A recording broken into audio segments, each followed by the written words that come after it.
నమస్తే welcome to one TV health tip. గత కొన్నేళ్లుగా సగటు మనిషి అధికంగా రోగాల బారిన పడుతున్నాడు. ఇందుకు ప్రధాన కారణం చెడు కొలెస్ట్రాల్ స్థాయిలు పెరగడమేనని నిపుణులు చెబుతున్నారు. చెడు కొలెస్ట్రాల్ పెరగడం వల్ల గుండెపోటు, బ్రెయిన్ స్ట్రోక్ వచ్చే ప్రమాదం పెరుగుతుంది. ఈ రెండు వ్యాధులు ప్రాణాంతకం. కొలెస్ట్రాల్ పెరిగే సమస్య నేటి కాలంలో చిన్న వయసులోనే కనిపించడం ఆందోళన కలిగిస్తుంది.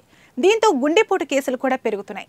గతంలో పెద్ద వయసున్న వారు మాత్రమే చెడు కొలెస్ట్రాల్ సమస్యతో తమ వద్దకు వచ్చేవారని, అయితే గత కొన్నేళ్లుగా 20 నుంచి 30 ఏళ్లలోపు వారిలో కూడా ఈ సమస్య కనిపిస్తోందని వైద్యులు చెబుతున్నారు. దీంతో చెడు కొలెస్ట్రాల్ సమస్య ఎందుకు ఉత్పన్నమవుతుందనే ప్రశ్న తలెత్తింది. దీనిపై కార్డియాలజిస్ట్ చెడు కొలెస్ట్రాల్ పెరగడానికి ప్రధాన కారణం అనారోగ్య జీవనశైలి, గతి తప్పిన ఆహారపు అలవాట్లు, వ్యాయామం లేకపోవడం ప్రధాన కారణాలని చెబుతున్నారు. చాలా సందర్భాలలో పెరిగిన చెడు కొలెస్ట్రాల్ లక్షణాలు చాలా ఆలస్యంగా గుర్తించబడతాయి. అటువంటి పరిస్థితిలో పెరిగిన కొలెస్ట్రాల్ కూడా గుండెపోటుకు కారణమవుతుంది. కొలెస్ట్రాల్లో చాలా రకాలున్నాయి.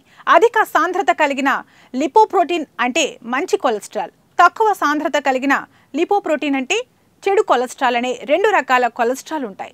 శరీరంలో మంచి కొలెస్ట్రాల్ 50 mg/dl లేదా అంతకంటే ఎక్కువ ఉండాలి. అయితే చెడు కొలెస్ట్రాల్ ఎల్లప్పుడూ 100 mg/dl కంటే తక్కువగా ఉండాలి. అంతకంటే ఎక్కువ ఉంటే వైద్యులను సంప్రదించాలి. ఇదే ఇవాల్టి హెల్త్ టిప్. మరో హెల్త్ టిప్తో మళ్ళీ కలుద్దాం. నమస్తే.